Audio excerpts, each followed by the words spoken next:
Welcome to The Real News. I'm Jessel Noor. Despite skyrocketing unemployment, the nation's largest government-owned electric company plans to outsource hundreds of federal jobs. That's according to a scoop in The Intercept that found the Tennessee Valley Authority has plans to outsource 20% of its high-skilled technology workforce to firms overseas.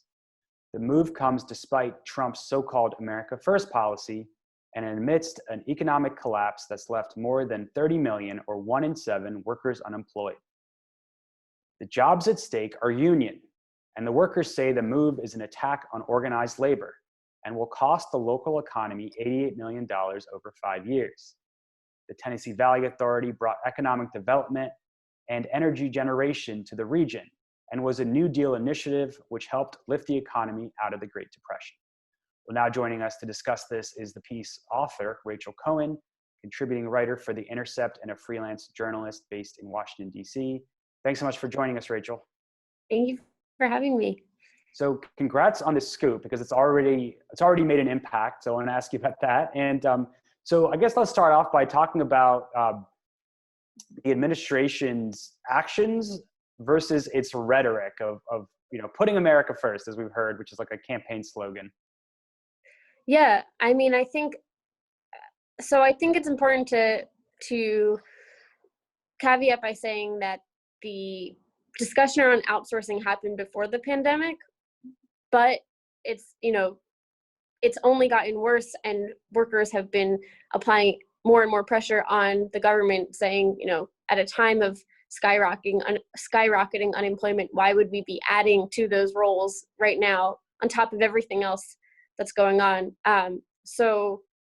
Workers at TVA, they've been reaching out locally, on the state level and federally. They've reached out to Peter Navarro, Trump's trade representative. They have been asking Congress since January to step in. And so far, really hadn't gotten much of a response at all. And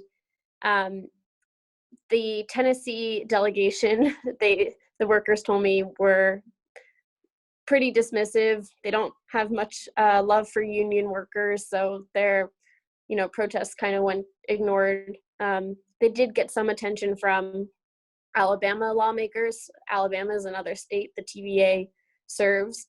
But thus far, the Trump administration has just been MIA and ignoring this. Although, I will say, Trump did get mad in April over the TVA CEO's salary, which is the highest paid federal employee in the government. He makes $8 million a year. So maybe since the TVA is on Trump's radar, but not workers' jobs. So, as you said, the TVA is going ahead with this plan to outsource despite the recession and the COVID epidemic. And they claim the jobs will remain in the U.S., but the workers are skeptical of this. Can you explain? Yeah, TVA says, oh, well, these vendors, we're going to contractually require that the work is done in the U.S. and everything is stored on U.S. servers. But the workers who are represented by ITFPE, there's other examples of this happening all over the country, where utility companies start by saying, we're gonna outsource to these global firms, but the jobs are going to stay here. In different cases, sometimes the jobs will be outsourced, like to India, or the companies will replace U.S. workers with H-1B visas and have foreign-based workers come in to do the jobs for often less money. So TVA workers are just really skeptical that there's going to be the kind of oversight and commitment. And even if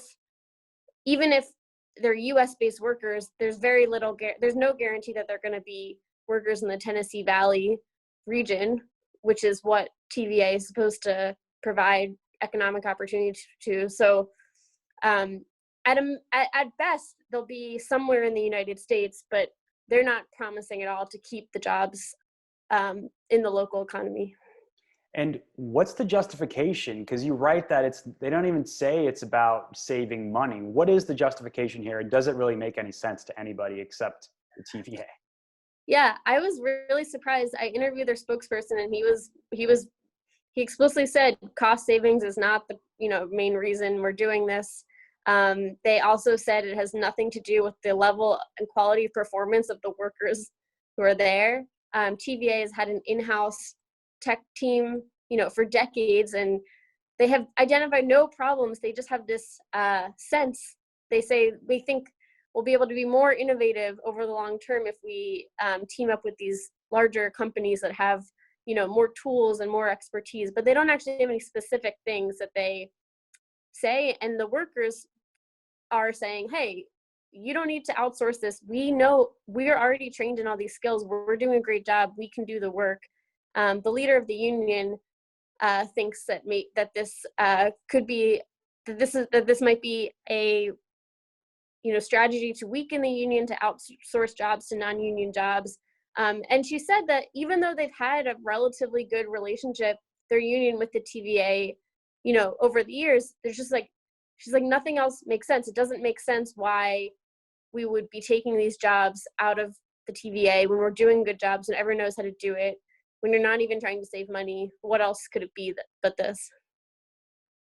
And so you write, these workers have reason to be concerned that these jobs could be lost and never come back. You write that historically companies have used times of economic downfall to slash union jobs, and workers have struggled to recoup those losses. Can you talk a little bit about this history, especially in the 80s under Ronald Reagan?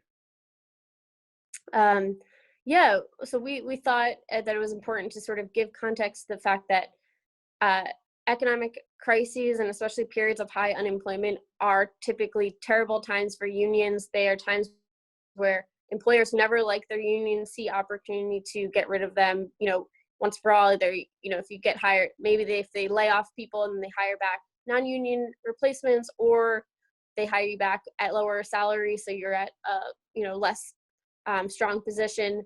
So the point that I tried to make in the story was, even though these layoffs at the TVA discussions started for them prior to this most recent crisis, the union is not paranoid to be worried about how their employer could be looking to exploit this crisis for, if weakening the union was something that they have long sort of wanted to do but didn't see a way to do it. This is sort of a tried and true way employers have done it over the years. And finally, is this a done deal, or do the workers have hope that they might be able to throw a wrench in this plan to outsource their jobs? So it's not a done deal, but the deadlines are fast approaching, which is why they've sort of been ramping up their letters to Congress and reaching out to Peter Navarro. But no one has officially gotten a pink slip yet. The first round of pink slips are supposed to come in about 30 days, with the second round later this summer. So one of their asks in their letter in their congressional letter is to ask Congress to put in a provision in their next COVID stimulus bill language that says TVA can't outsource these jobs right now, and sort of try to halt it that way. I have heard that Senator Bernie Sanders and Senator Doug Jones are looking into ways they can step in, which is really exciting and encouraging. I think there's room for certainly other Democrats to step up if they would like to, and I know that the union is trying to rally support. I think a lot of people didn't know this was going on, and so hopefully, still nothing from the Trump administration, though. All right, Rachel Cohen, thanks so much for joining us. Yeah, thank you so much. Rachel's piece is titled, "Despite Skyrocketing Unemployment, the Tennessee Valley Authority Plans to Outsource Hundreds of Federal Jobs to Overseas Companies," which was published in The Intercept. So thank you so much for joining us, Rachel, and thank you for joining us at the Real News Network.